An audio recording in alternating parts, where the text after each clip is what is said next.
નાનો છોકરો છે એનો પણ ઉતારતું છે. આવું કર, જો તું મારું માનતો હોય તો ગુરુ મને. ચમન ખાટકે એક બોકડાને ગુરુ બનાવીને આ બધું માની લીધું. સાંભળે, પોતે વાંચે, બોકડો સાંભળે. બોકડો પણ શ્રદ્ધાંગી ગયા, જેનો મોક્ષ થઈ ગયો, ઘરવાળીનો મોક્ષ થઈ ગયો. ઘરમાં બાપ દીકરો બે રહ્યા ને સાધુઓ પોતે આવીને બોલે, ભાઈ ગામમાં કોઈ ભગત છે, અમારે રાતવાસો કરવો. બોલે હા, હમણાં બે બાપ ખાટ કઈ ભગત બન્યા છે, એને ત્યાં જાઓ, એ સેવા કરો. બને સાધુ હાલના સમયમાં સમન ભગતને ત્યાં પધાર્યા તો કઈ ઘરમાં હતું નહીં. સાધુ સંતોને હાથ પગ મોં ધોવો, પાણી બેઠું, આસન આપ્યું, બાપુ બેસો. ઘરમાં જઈને બાપ દીકરો બોલે, રાતના 10 સાડા 10 શું કરશું બેટા? બોલે પિતાજી શું કરશું? બોલે સંતને કઈ ભૂખા રખાય ઘરે આવેલા. બોલે પિતાજી જો તમે મારું માનતા હોય તો આપણે ચોરી કરવા જાય. બોલે બેટા ચોરી કરવા? આ ખાટકી વેળા મેકીને ભક્તિમાં આવવાનું, વળી પાછી ચોરી કરવાની. ચોરી બહુ ભાગવતમાં મિથ્યા બતાવી છે, 5-6 વસ્તુ, અને મારી નાખવામાં પાપ નથી. ચોરી ન કરાય બેટા. બોલે બાપુ આપણે ક્યાં ધનની ચોરી કરવી, કોઈ સોના ચાંદીની કરવી? આપણે કાપ્યા સાધુ આવ્યા વાણિયાને ત્યાં જઈ, તમારે બાણું પોલું કરવાનું, હું અંદર ગળું, પેંડાના થાળ હું અંબાવું અને આને તમારે દઈએ. બાપ દીકરો બે એકમતા થયા. બાપુ બેસજો, અમે આવીએ હમણાં. હા બોલે બેટા, તમારે સંસારી માણસોને કંઈ ના કંઈ કામ જાઓ. એ રાતના 12 સાડા 12 1 વાગે વાણિયાને ત્યાં બાપે બાણું પોલું કર્યું. છોકરો અંદર ગયો, એક થાળ અંબાયો, બીજો અંબાયો, ઓલો વાણિયો જાગી ગયો. એને પગ પકડી લીધા, બહાર માથું કાઢ્યું નીકળવા માટે. ઓલું ભગડ્યું એટલે જાગી ગયો છે. બાપ મોટા મોટા વાળ એ બહાર ખેંચે, શેઠ અંદર ખેંચે. આવું 1 કલાક તો હોય છે. ત્યારે છોકરો પણ પોત થઈ ગયો. બોલે પિતાજી આપણે શું કરવા આવ્યા?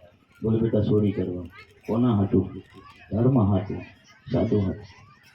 તો આ જગત વાતું કરી છે, હવે કાશી નગરી છે. બોલે આ બાપ દીકરો ચાલે ચોરીઓ કરીને મહાત્માને ખવડાવે પીવડાવે છે, આપણી પતવાઈ જાય. પિતાજી આ ન કરાય. અને જો મારું માનતા હો તો પિતાજી ભક્તિ કરવી હેલી કોઈ વાત નથી. લોટાના સિંહ છે. મોધ્વજ રાજાએ અંગુય રાજા દીધા કરણે દાન, શિવી રાજાએ જાનને કાપી. ત્યારે મળ્યા ભગવાન. તમારો બાપ હોય તો મારું માથું કાપી લે બાપુ. સવારે ભલે આ ફરિયાદ કરતા, માથા વગરના ધડને કોઈ ઓળખે નહીં. અને એક તાંહડામાં તું એક પેંડા કરી દે, એક તાંહડામાં એક તાંહડામાં મારું માથું મેકી અને ઓલા ભૂખા સાધુને પિતાજી તમે જમાવે. કઠણ હૃદય આમ કરું. બોલે બેટા, બોલે બેટા આમ પિતાજી કરીએ તો જ આપણું આ સત્ય રહે.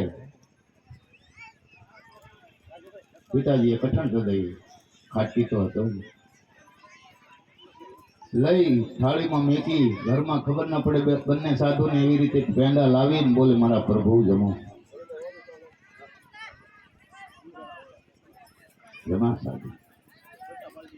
સવારે એક સાધુ જંગલ જવા રહ્યા તો ઓલું ધડ હોળીએ ચડાવેલું. રાજા બોલે અને હોળીએ ચડાવો, જેનું હશે એની આંખમાં આંસુ આવશે એટલે આપણે પકડી લઈશું.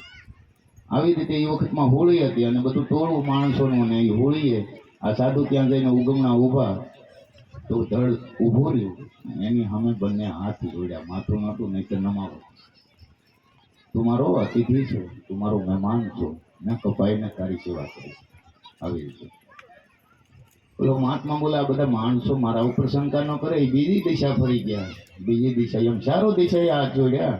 સમન તારા રાજમાં અશરત દીઠું આજ, ધડ ચડાવ્યું હોળીઓ અને હામાં જોડ્યા હાથ. સંબંધને ઘેર સંત પધાર્યા, ઘરમાં નહોતી જાય. જે લોટને કારણે ચોરી કરે છે. આપણે હજી પણ આ આત્માને યાદ કરીએ. મહાત્માજી બીજા મહાત્માને બોલે, બોલે ભગવાન આવ ચારો દિશાએ મારા હાથ જોડ્યા. બોલે આપણે એના અતિથિ બનાવી, એને આવી રીતનું કરી અને આપણને હાંચવા છે. તો અતિથિ મહિમા મારો બકરીઓ કેટલો છે. આપણે એટલું બધું તો નથી કરવું. કળયુગમાં ના તપસ્યા, ના સાધના, ના યોગ, ના સંસ્કાર. આપણા 9.5 કરોડ રૂપિયા તો ખાલી દાખલા વગાડવામાં વર્ષે જાય છે ગુજરાતના. 80 લાખ ઘરો તમારા. 4.5 કરોડ, 4.5 કરોડ ઓવરટન, 20% GDP. આ સમાજનો મારો બાપ કેટલો બહોળો સમાજ. તમારે હોવું જોઈએ ગતિ મતિ પ્રગતિ 5 વર્ષે કંઈક નવીન થવું જોઈએ. ગા પાડો, ગાને હાંસવો, બાળ બચ્ચાને ગાનું દૂધ પાવો, એને ભણાવો, એ બુદ્ધિ જુઓ. પછી 5-10 વર્ષમાં તમારા છોકરા કોઈ કલેક્ટર, મામલતદાર, આઈજી, ડીઆઈજી, એલએમએલ, ધારાસભ્ય, તો મુખ્યમંત્રી સુધી છે. આ બધું જે મળીને તમે મારું આ કામ એટલું બધું રૂડું લગાડ્યું, એ બધાનું કોઈ બી આત્માનો, કોઈ આજુબાજુના જે કોઈ ભક્તજનો, એ બધાનો ખૂબ ખૂબ આભાર માનું છું મારો બાપ, કે આવું ભાગવત ભગવાન જેવું કાર્ય બને નહીં કોઈથી, એકથી ન થાય. કોઈ જો એકતા હોય તો જાજા હાથ રળ્યા હમણાં મારો બાપુ. અને બધા આવી રીતે જોડાઈ રહેવું, બાપ દીકરાને, માં દીકરાને આવી રીતે એકબીજાને પ્રત્યે એટલું જોડાવવું મારો બાપ. પ્રેમ કરવો, પ્રેમ નથી મળતો, વિખાઈ જાય છે.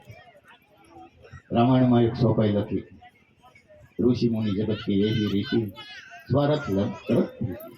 અમારે તમારી યારે સ્વાર્થ શું છે? બસ આવું કામ કરાવવાનો સ્વાર્થ છે, બીજો કઈ છે નહીં.